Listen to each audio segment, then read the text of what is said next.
Good afternoon, everyone. Thank you so much for being here for our directors panels, our final panel today. Thank you for being here. So I'm going to now introduce you to Talia, who is our moderator, and we are going to get this thing started. So the panel will last approximately 45 minutes.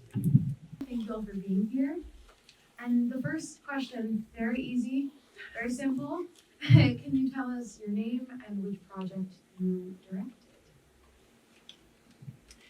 My name is Rory Duffy. I directed A Fragile Peace, Brexit, and Northern Ireland. Hi everyone, thank you for coming.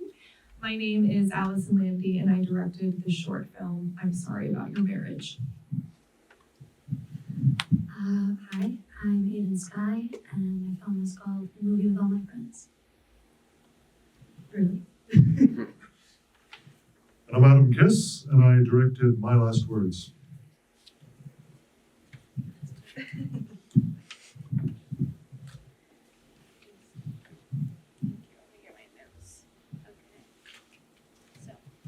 Through the making of your short film, what have you learned and how have you evolved at this point in your career? Sir. Well, I wish mine was a short film. It was a feature doc that took me half a decade, but what did I learn? It takes infrastructure and support and a community to make a film, so even when I felt alone, I wasn't. And at least in the doc world, when people allow you into their private lives, you have to honor that and empathize, and you have a duty to tell their story, especially if they're facing political persecution, religious persecution, or potential violence. So sometimes those stories is what helps me get it done. So Mine is a short film. So I think what I learned in this experience is how to problem solve. I think with anything that you're filming, there's always going to be some sort of hiccup or roadblock, and being able to realize that time is money and think on your feet and figure out how you can sort of maneuver and pivot to get the job done.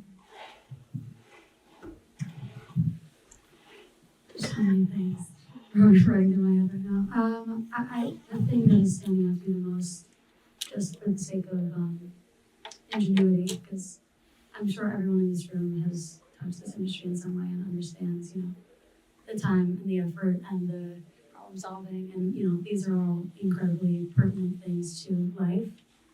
But for me, I don't know, the making of this was much more about personal introspection and creating something when others doubt you.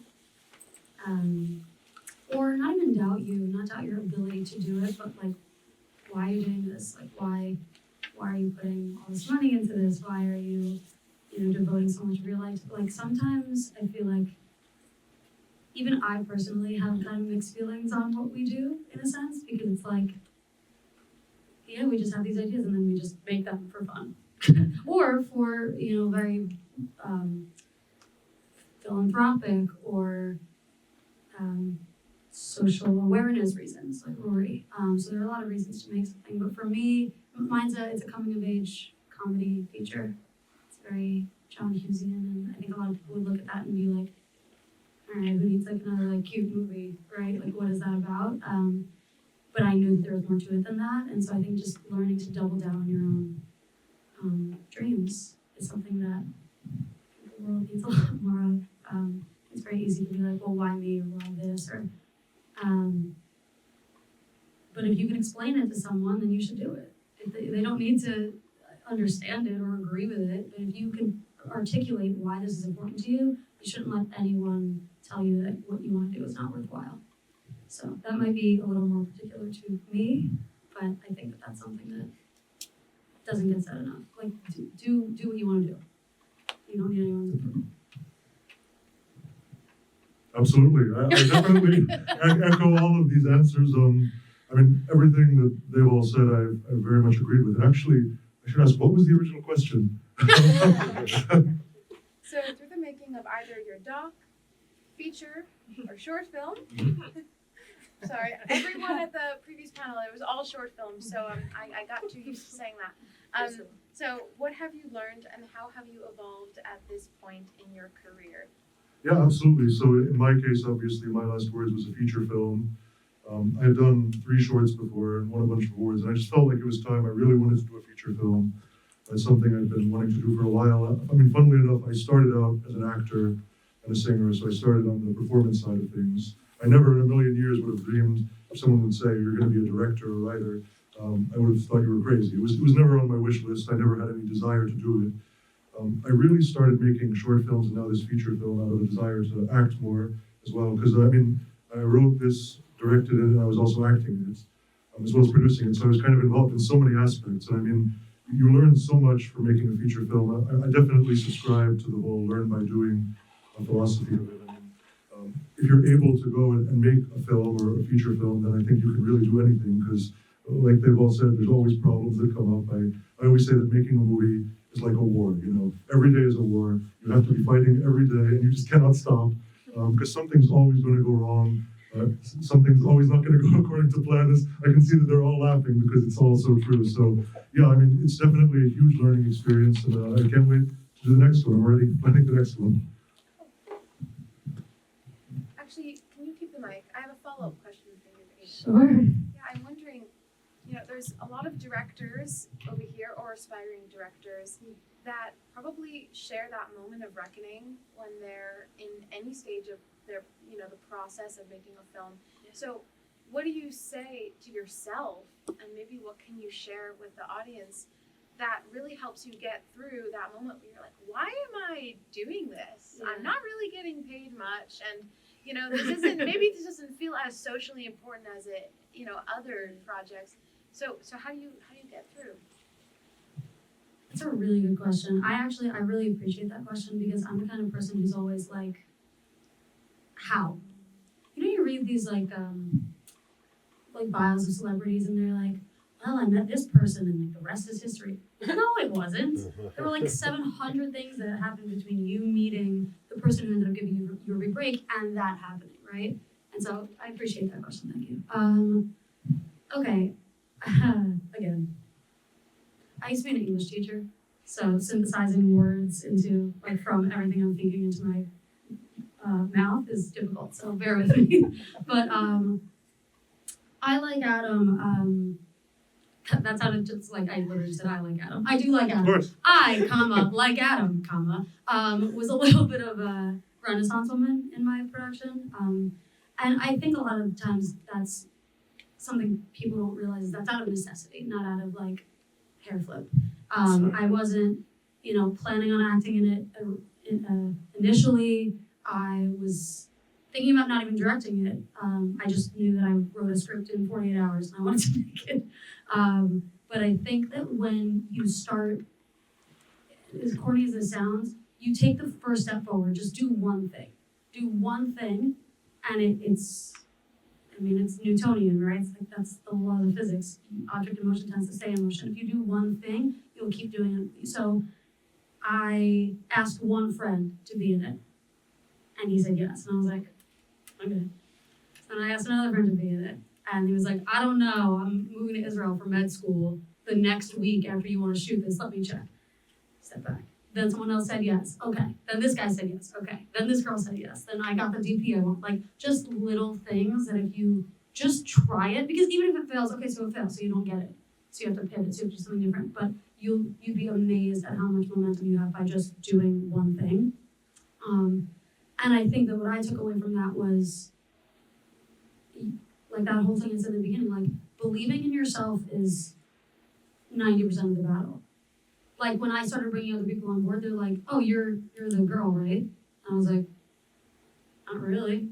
Do you think I should be? Like I didn't know exactly what I was doing yet, but I just started doing something. So I would say that the best momentum is you, really. It's not like this divine inspiration, like motivation is not a fairy that sprinkles pixie dust on you that makes you want to do things. So yeah, you have to just do one small thing. And I would also say just like, I don't know, I don't mean to be existentialist, but like life's too short. You can't just sit there and be like, you know, I lived in LA for 2 years. You know how many people in LA are like, I have this amazing idea for a web series, this amazing, and they will, 10 years later, they're gonna be saying this, I have this amazing idea. Just do it! It doesn't even have to be like good, which is subjective anyway. I don't know, I'm big on Nike. Just do it. Just do it. Keep a momentum. Be your own inspiration. I love it. So I'm wondering, this is an adjacent question, but what were the challenges that you experienced on your productions, and how did you overcome them, if you did? The challenge, at least for me, was making international film, especially through COVID. Also access. You know, I was in some dealing with a really traumatic event, the Troubles, and so if anybody's been watching Say Nothing, it was kind of like that. You are with former combatants, and so you don't want to say the wrong thing, but that was probably the biggest challenge, just keeping the ball up in the air. But I also want to say my lovely wife has just snuck in, and I know I have a ride home now, so I don't have to ride my bike in the rain. So that was my biggest challenge, and also having a lovely wife that understands that and supports what you're doing. Our problems through our short film were not that intense, thank goodness. We had a really, really smooth, Jealous. yeah, no, I'm really fortunate. I think the entire time, the producer and I, Palmer, were kind of like, this seems odd that it's going this smooth. The only hiccup that we sort of ran into was that construction decided on Saturday morning, that they were going to proceed and like ripping up the sidewalk. So we had to sort of hold and throw a PA downstairs to be like, they stopped drilling, go! And try to get, movie magic in the span of 60 seconds. But we did figure it out, and forever grateful. And then I think the other big issue we ran into is we had a scene that needed a lot of background, and we didn't have a lot of background show up. As you know, in indie, that feeding people sometimes isn't enough to get them out of their beds. So it was a challenge to figure out, okay, how do we change maybe a shot here to make it look like there's more audience, or maybe do we pull the camera back so it's not so much a focus and it's not drawing attention to the audience. I sat in the audience, threw myself in there with the monitor in my lap. It's like, okay, can you see the light? No, okay, good. And going through the shots, calling everyone up. So that was our biggest challenges, and I feel very thankful that it was quite simple. How much time do we have? Okay. Look, I am did I just shut the mic off? I think I did. Should I fix it? No? I'm loud enough, right? Come on. There you go. Sorry. The nails. There we go. Anyway, okay. I'm like a dance in the rain kind of girl. I like problems. I think they're fun. I really do. It's like I'm really not being facetious. I think that if everything's too easy, it's like, where's the fun? And maybe that's a little toxic, and maybe I should revisit that. But we had some fun ones. We had some really fun ones. I had, so the title of the film is Movie with All My Friends. Like I said, yes, it's really called Movie with All My Friends. And it really was a movie with all my friends. Very meta, very format goes content, very life imitates art. A very good friend named Robert Bailey Jr., who, if you've watched, what's the astronaut show? He's on a huge astronaut show on Apple TV that is escaping me right now. Oh my God, Rob, I'm sorry for watching this. Anyway, he's an incredible actor. He was on Emergence on ABC. He was on this show that is escaping me. Incredibly talented, but also a very wanted working actor. So he had a break from the show he was shooting in LA, and and I got him to come out for what he claimed would be a week. And he got there day one, and he was like, I really don't know how to tell you this, but I have to get on a plane again in 48 hours and go back. Because they needed him. They called him when they weren't supposed to. It was supposed to be his week off. And he's like, I cannot do it then. So I had to rewrite the entire script because he was in so much of it that I had to figure out a way to keep him in enough where it made sense, but also be able to do it in 3 days of shooting. He was supposed to be there for 8 days of shooting. So that was fun. Really enjoyed that. That was a late night sob session if I've ever seen one. But I think ultimately made it better. I think that's why I like problems. I think they force you to be more creative, and usually what you end up having to create is better. Resources. I made a feature for $15,000. Like, and it's you wouldn't know that it was made for that little. But just getting creative about timing, getting creative about production design, getting creative about sound design, just finding ways to. I would never say cut corners because I chose a run and gun genre, so it made sense for it to feel like kind of rough and tumble. So if you're making an action film, I would recommend doing that. But just finding ways to make things work for what you have, like make the best of what you have. We could be here all day, but I think at the end of the day, it was so beautiful to see how we just made it work. When timing ran out, or when someone had to leave, or when someone got sick, or when we didn't get something that we really needed, and we realized it late, like we just made it work. We just made it work, and that's a life lesson if I've ever seen one. So I'd say that would be mine. Great, yeah, likewise, where do you start, right? Because by definition, movie making, filmmaking is problem solving, so there's always going to be challenges that arise. Kind of like what I said before, so I'll give you a few examples. Like, we shot this film, which is why I'm very happy that it's playing at this festival, because we shot this film in both here in Manhattan and right across in New Jersey. So filming in Manhattan, if anyone knows, it can be difficult, especially exteriors. So for one example, we were shooting outside near the Plaza Hotel in Central Park for one scene. The next scene, we were going to move to around the Queensboro Bridge up by the East River. So everything was going great. The day was actually going amazing. I thought that, this is absolutely incredible. Everything's going according to plan.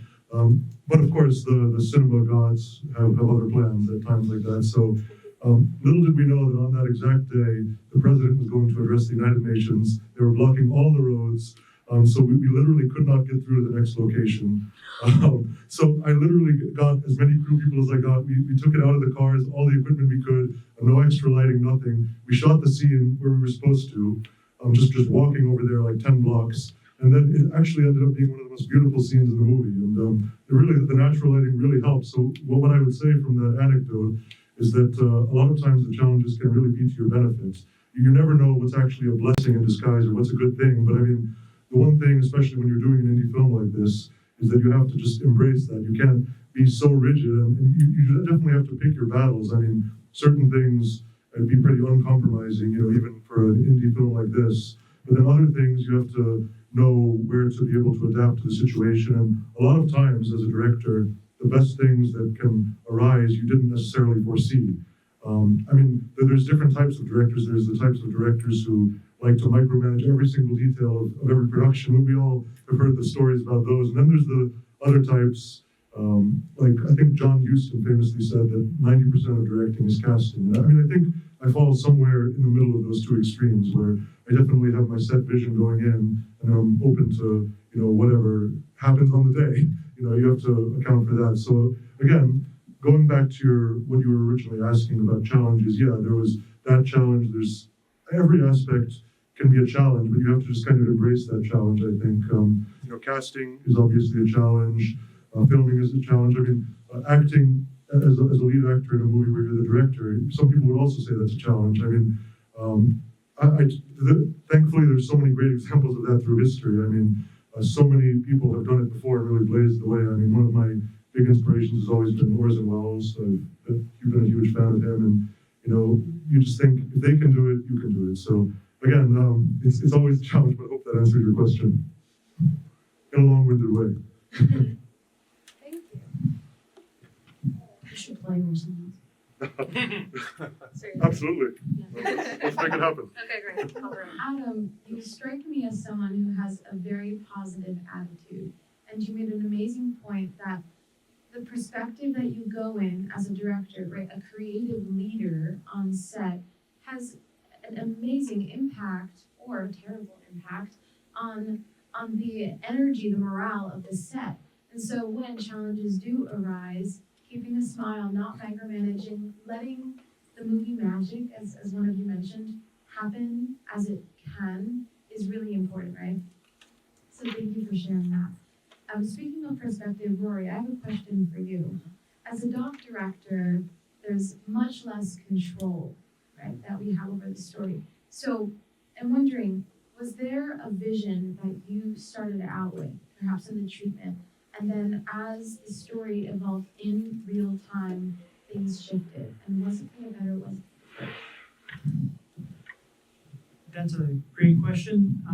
At least for me, the initial question was whether violence would come back to Northern Ireland between, let's say, the IRA and the UVF because of Brexit, and if a hard border actually returned to the island of Ireland.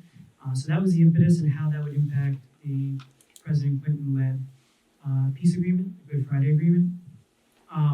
So that was the initial question, and then when I actually got there, there's an old saying in Irish writing, England's difficulty is Ireland's opportunity. And so England going through Brexit has actually strengthened the call for a united Ireland. And so I went in thinking that, will I capture violence returning? And I think I was on the ground for what I hope will be the reunification of Ireland after almost 900 years. And so to be on the ground for that, and I hope within 10 years, there will be a united Ireland. And so very different than my initial will violence come back, and yet it could be a historic moment. You gotta get your camera ready for that. I'm done with Northern Ireland. I'm on to something else. Oh, okay, well, I do want to ask you guys if you can what you're up to next. But first, this is a question for everyone here that's an aspiring filmmaker, an aspiring director. What advice do you have for them? I just spoke if anybody wants to go first. I want to think about my answer. Advice. I think the reason I started directing and producing and writing, I originally am an actor as well, was I realized that no one was going to put me in their projects. No one was going to make my projects except for me, typically. So in order to get things made and to be seen, I needed to just start writing, and I needed to just start producing, and I needed to just start directing. And so I encourage anyone who wants to direct to just do it. As simple as that. And no one is gonna give you permission. No one's gonna send you $15,000 to make it.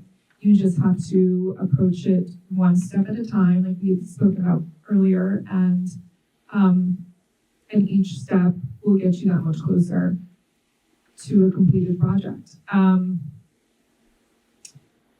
it's never going to be easy, is what I would like to say. As much as we see these stories of celebrities or, so-and-so getting funding or maybe getting into a really, really big festival and getting a feature, that doesn't typically happen, and you shouldn't expect that to happen. And you're probably not an exception to the rule.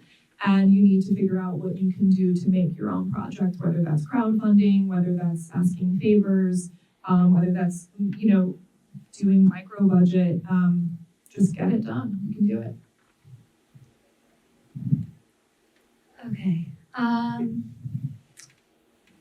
gonna say figure out why you're doing what you're doing. I think probably sounds obvious. Everyone has a reason to do what they do. but really like hone in on like what is so important that I would need to broadcast this via cinema. Because if you find something that's important enough to you to do that, you will not have a problem finding momentum. You will not have a problem finding inspiration. You will not have a problem finding tenacity if it's something you care about enough. I think something that unfortunately is falling by the wayside, in my opinion, is purpose in film. And you see it in the form of, $150 million movies that are not only fiscally irresponsible because they're losing studios millions upon millions of dollars. They're like, seen it before. It's not showing me anything new. It's not challenging me. It's not teaching me. It's not evoking an emotion that will catalyze change for me. It's not doing anything that film is supposed to do. So, it's half a business and half passion. And if a film is not scratching either itch, what are we even doing here? So I think the best place to start to get both, and to me the more important one, I'm an artist, is passion. But, ideally if you want both, you have to start with something that like really matters, at least to you. It doesn't have to matter to everyone, I already said. But like find something that you really, really care about. Not something that, oh, this could fit my budget, or oh, this is trendy right now. Don't do that. Don't do what's trendy right now. I don't even know what's trendy right now. Nothingness is trendy right now. So yeah, I would say just like really, really double down. For me, if this will help, like a personal example, and I don't think this gives anything away, the heart of my film is time is of the essence.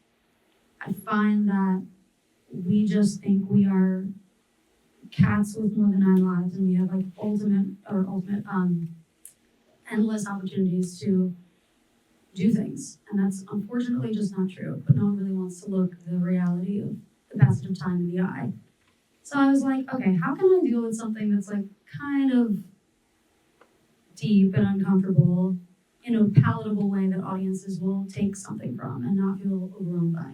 So I shouted a very philosophical, existentialist purpose in a cute Hughesian coming-of-age movie.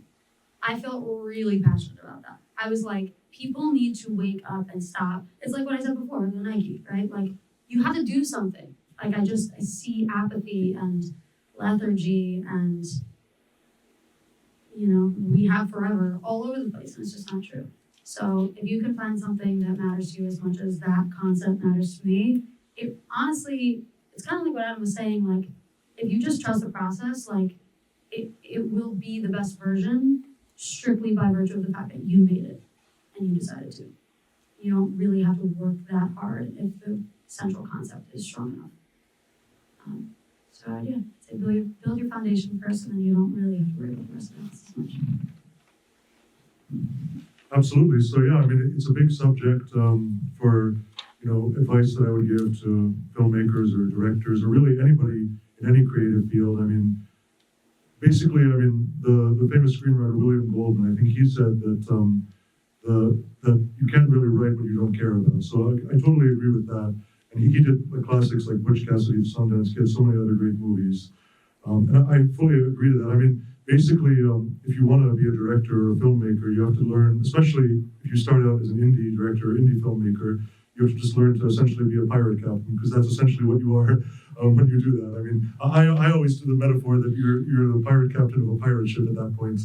And it's just because it's that spirit of adventure, that spirit of just making things happen, that spirit of you have to lead your crew, make sure your crew stays loyal and everything, keep everyone happy, while also fulfilling the vision. So it's like walking a tightrope. And really, essentially, there's a lot of writers and directors, but to be a great writer-director, which is what I am, because they're separate skill sets. Writers have a certain skill set, they're mostly alone, or maybe they're collaborating with someone, but they're alone writing in a room, whereas a director has to communicate that vision and, has to realize that vision. The vision that's in their head, they have to communicate it to the crew and eventually to the audience, hopefully. Different people would take different things from it, which I think is a beautiful thing.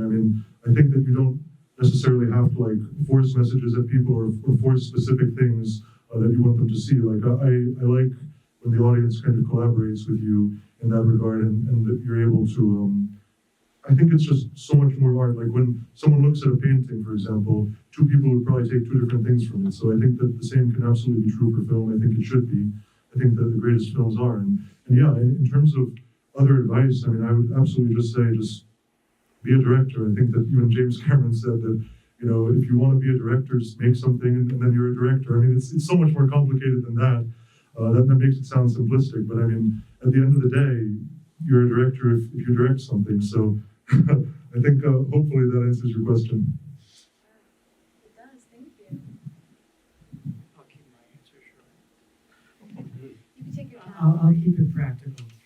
Read Aristotle Poetics, read Sidney Lunette's Making Movies, and Walter Murch's In the Blink of an Eye. Copy the greats, Spielberg and Scorsese, when in doubt. Thank you so much for these answers. They varied a lot, but we appreciate that because then there's much more to take home.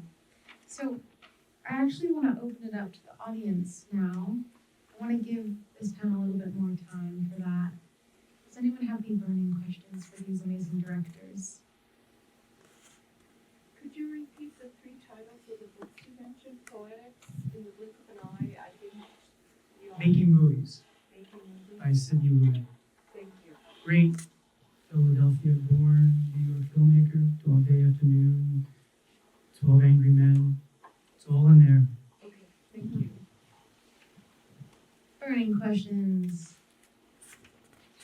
I was curious about, you said you wrote the script originally in 48 hours. Unfortunately, that's true. I was curious about when that was, and then like what was the timeline to actually shooting it? Very good question.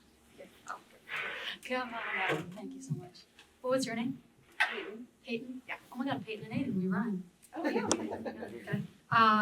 Okay. I will give you some reference on this so I don't sound like an insane person. First film I made was a short, 20-minute runtime. I was 21 years old. I wrote it in January. We shot it in June. So, again, it's a short. I was right out of college. That turnaround's like, it's fast, but it's, you know, just do it. Right, okay. I wrote this at the end of July. First I sent an audio message to one of my closest friends who I knew I wanted to be in it, being like, this is an insane idea. He was like, no, write it. 3 days later, it was done. I gave myself a day to think, and it just kind of came out of me. And we shot it 8 weeks later. So that was a little insane of us. We moved really fast, and I think a lot of that has to do with it's format goes content to the like highest degree. It's about time is of the essence. So how am I gonna sit there and twiddle my thumbs on a movie about taking action immediately? It just felt wrong. So I wrote it at the end of July. We started shooting it at the beginning of October.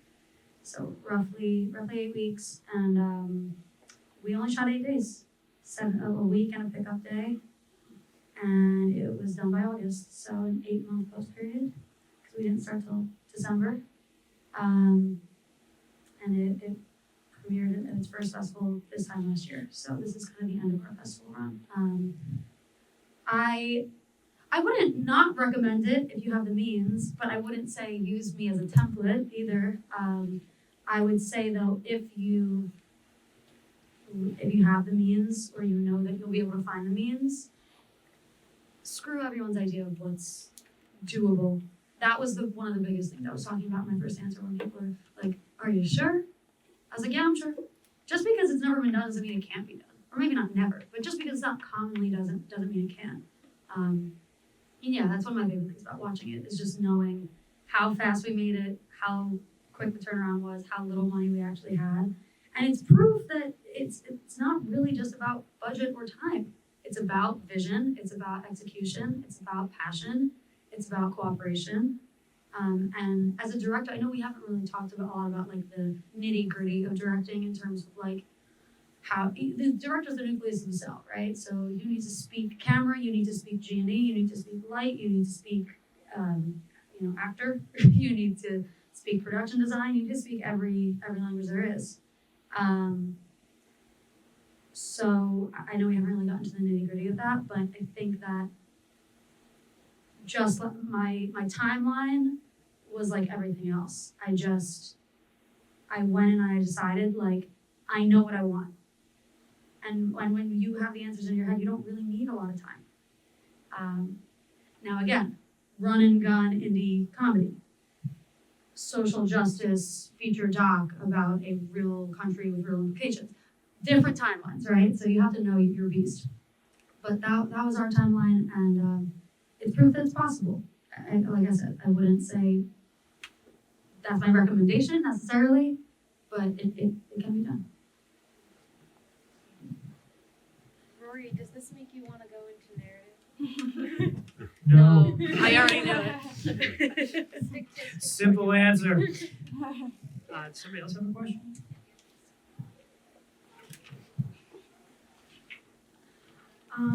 My question is for you, Lori. I'm curious of how the pre-production looks in documentary work. Like, what is it a long outline? Do you have like a script at all? Is there, just like what's your preparation for that? And also, does it change when you go to film and stuff? Great question. I mean, at least for pre-production, you're kind of at the whim of access to people. Pre-production, I think, is you come up with your question that you're going to investigate. And hopefully it's a good question, because if it is, then within the details of it, it's going to send you down different paths. Like I said earlier, will violence come back? And then all of a sudden is a reunification of a country even on the horizon. And so starting with that good question, and then finding the people that actually might play a role in that question, whether that's politicians, people who might be impacted by the question, in this case, who lived along the border. And from there, reaching out. And the good thing about, or the cool thing about docs, is that people want to help you. And so they connect you with people, and if you can actually work yourself into a network where connections are made. But I write the script after the interview. So I'll shoot the interview. I'm always listening for a soundbite, because long form is like, it can get pretty boring, like if somebody just drones on and on and on. So you're looking for that nugget, and then once you get that soundbite, you can then start shooting the images that will speak to that, and then hopefully connect other interviews to it. But really, the minute I shoot an interview, I go home, I look at the footage, I start highlighting, I print it out, I highlight it, and then I put it into a form of chapters.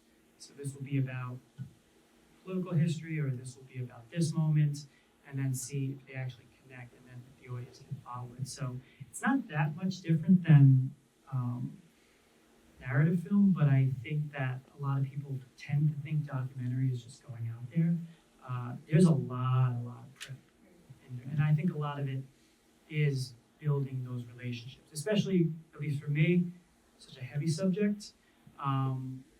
It took me years to build a relationship, to be allowed into people's homes. And so that does take time. So docs tend to take a much longer time. I mean, this one, even with COVID, it's still kind of looked at as being kind of quick. Some take 10 years. So I'm pretty grateful on that end. But I hope that answers your question. One quick thing, I know I'm not on the panel, but as someone who has experience with documentary and TV development, which is another word for pre-production, but primarily doc development, I want to emphasize that access is incredibly important. And also, like a production company like Jigsaw, for example, they care about why now, because the context, political landscape of what's happening right now can make or break a story, even if it's the same story, just pitched, 3 years earlier, 3 years later. So think about your why now. So Yeah. it's connecting to what you were saying, Ayden, about know your why, and that's of course if you want to collaborate with a production company. But if you have your friends and $15,000, then go out and make something. All right. Did you have a question, sir? I'll come here. Since are all of you writer directors? Yeah. So in the last directors panel before this, one of the films was written by AI, and we got into a little conversation about AI and how it's being used in film and in other aspects. So for the whole panel, whoever wants to answer this, I'm just curious how you guys feel about AI and how, as writers, how you feel about that in this space, because we're all using it in different ways. Some don't feel comfortable using it, so I'm curious how you guys feel about that. Who'd like to tackle that question? I'll you start. Yeah, okay, it's a big subject. It's obviously in the last few years, and especially really in the last year, I know it's become big. So I probably have a very, very controversial and unpopular take on that, is that I know it's obviously for the betterment of civilization or whatever, but I absolutely personally hate it. I think it is, and again, this is totally controversial. I'm sure there's arguments to be made the other way, but I think it's absolutely the end of art. And that's just my take, and I'm totally, open, and the other arguments are also valid, that it's just, a mutation, or it's progress, or people would say. But again, I'm just too old-fashioned, that, I just like the old-fashioned thing of actually, sitting down, writing a script, as opposed to, I just feel like it doesn't mean as much if it just comes out of a computer or something. So again, it's a controversial topic. It's just not something that I can foresee, using in any way ever in all of history. That's just me again. And I know that, the way I think of it is that, has anyone ever seen 2001: A Space Odyssey or The Terminator or anything like that? Because in a certain way, cinema's been tackling some form of this for decades. We've been talking about this, and it's always been in a negative way, or in a fear-based way, and maybe that's a little bit fear-mongering. I'm sure that there's so many benefits to it. I'm sure that, and I'm sure that, with technology and everything, it's obviously necessary. It's just something that I'm kind of sticking my head in the sand and going, no, please, don't take over the world. In terms of art, personally, I'm not seeing it. I cannot imagine AI being a part of any film that I would ever do or anything.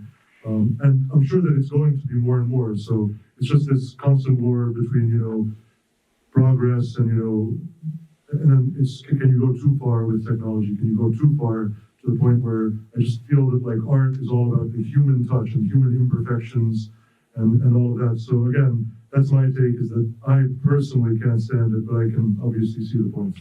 Yeah. Okay, you girls got some thoughts on this. So I will preface this by saying my friends call me 1975. I'm not kidding. I am the vintage 30-something. I love antiques, love history, I love anything old. And I think a lot of it has to do with what Adam touched upon, which is art is about humanity. And that's just one person's opinion. Art is really whatever anyone wants it to be.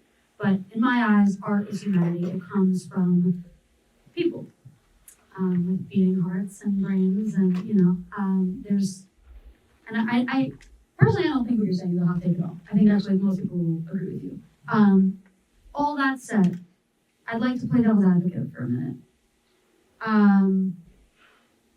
There are a couple ways I could go about this. I'll try to touch on all of them. One, raise your hand if you've ever seen a poorly written movie. Yeah. Okay, so, and again, it's all subjective, right? There's no such thing as the poorly written movie. Some people love it, some people hate it. I've seen something that I consider to be trash, okay? And that's fine, that's just my opinion. It doesn't make it so. But if humans are writing things that some people don't like, then who's to say that well-trained AI can't do better than some of those people, okay? So it's not about to put everyone in competition or say, you're not a good writer. It's all subjective. Maybe you guys come watch a movie with all my friends on December 10th and decide I suck. I don't know. But the point is, there's opportunity to better our human skills through this. So, my other devil's advocate-y, but maybe pivot type answer, would I, at this stage in AI, throw a concept in to ChatGPT, let it write a script, and then put a camera on it the next day? Not in a million years. But would I talk to ChatGPT about doing research on, the next thing I'm writing, I don't want to jump ahead, but next thing I'm finishing writing is something I started like 6 years ago. It's like sci-fi romance, and you have to create rules of the world. It's really hard. It's why it's taken me 6 years to sit down and finish. So will I probably throw in ChatGPT, okay, here are the rules of the world so far. Here's my loophole. Here's the thing I'm trying to fill. Go. And might it help me? Yeah. Sometimes I ask ChatGPT if I'm being unreasonable. I'd be like, my boyfriend said this, and I feel weird, but I think I'm being overly sensitive. What do you think? It helps. I'm really not kidding. And I am I told you, I am old school. I'm the oldest school. I love I really believe in humanity, and I hate Alexa. Turn the lights off yourself. Why do you have to tell a robot to shut the lights off? Alexa, can you no, do it yourself. It's so annoying. So whatever. Yes, I am that. But I do think there might be ways to utilize it that could better our art. I do believe that. Now again, people are probably thinking, write me a script about XYZ, blah, blah, blah. They copied and pasted it and then threw it on a thing, printed it, and blah, blah, blah. I do not condone that. But I think there might, as a teacher, I think my also opinion has changed on this, because it's okay, I don't teach full time anymore, but my kids toward the end of my tenure could type in a prompt to ChatGPT, and that's their essay. And would I know? Sometimes no, because ChatGPT has about the skill of an 11th grader. So I had to get creative and be well, what kind of project can I give them that they can't just throw in ChatGPT? It might be pushing us toward advancement in some ways. Just something. But I still on a record player. Allison, AI, what's your take? So I did see a little bit of the panel prior, and there was, I don't know, for anyone that wasn't there was a filmmaker who did take his scripts that AI had written and put his own twist on it. I haven't seen it, but I thought that was really interesting. Because I think the reality is that AI is here. It's not going anywhere. It's only going to evolve and strengthen. And as artists, we maybe feel threatened by it. I personally don't, but I think a lot of artists are, and I think that's where the negativity comes from. And I think instead we should embrace it and use it, as was already said, as a tool in our art, even if it's just a second opinion, helping with a pitch deck, throwing this, this sentence just kind of feels weird, and throwing it in, seeing what comes out of it, for resources, what grants are out there right now, and having it all accessible. So I wouldn't shy away from it. I personally would never say never, because I just don't know what the technology is that's going to come out. But I think at the end of the day, we're humans, and we like the human story and the human condition, and I don't think that artificial intelligence can really emulate that properly without the aid of human. So yeah, that's my thoughts on that. What's your name? Matt. Matt, I love it. I love AI. This is coming from the doc world. It's going to get rid of a lot of unneeded things, at least in documentary. For one, generative fill allows you to extend some images. If you need that just a couple extra seconds, you can use it. At least for me, I had an interview that was completely run and gun. It was outside. It was, in the traditional sense, unusable because of so many cars. But you use Adobe Vocal Enhance, and wow. It can lower your overhead. Archival footage can just increase a doc budget to the hundreds of thousands to the millions. And to think that, does AI allow me the ability to tell this story in a new, creative, interesting way whether that's buying one archival piece of footage and then doing an animation over it. It could free us up. Now, that's the doc world. In the narrative world, I wouldn't be surprised if they do like a deep fake where Tom Cruise is going to act opposite Humphrey Bogart, and those are jobs, and those are actors who are not going to be employed. So I think it's going to be bad on that sense.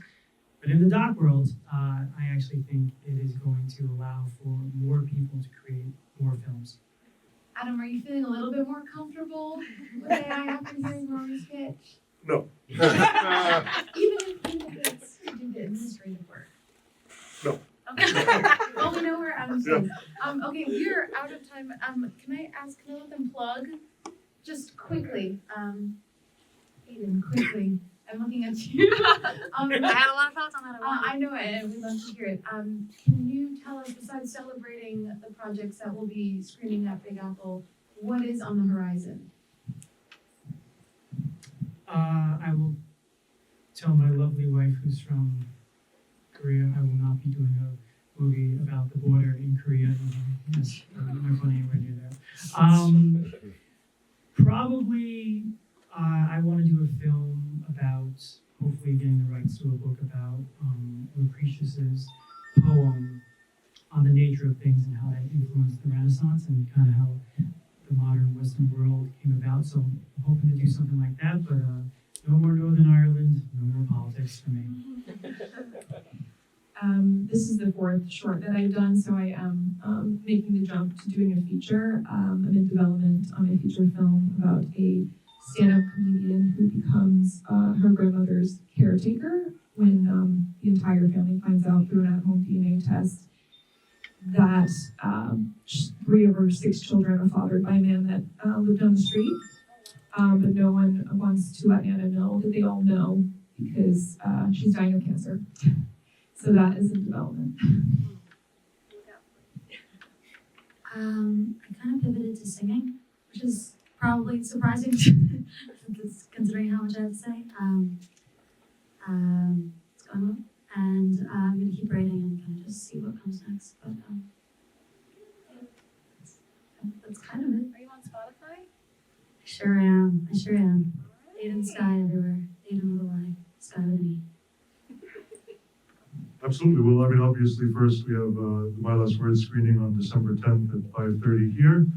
And then in terms of, I'm already definitely planning my next project, another feature film that I'm currently not in pre-production for, but developing, so I'm hoping to get that filmed by late spring. It's a neo-noir mystery thriller feature film. So very different, because this now is a romantic drama, you know, very, what I would call European style. Like Ingmar Bergman is one of my idols. So I would say that I was kind of filming that style, and it'll be interesting to do something very different. We'll look out for it. Thank you so much, everyone. Thank you. All right, thank you all so much. We do have panels tomorrow and Sunday as well. Again, on writing, directing, acting, producing. So if you're available, come on in. Thank you all for being here.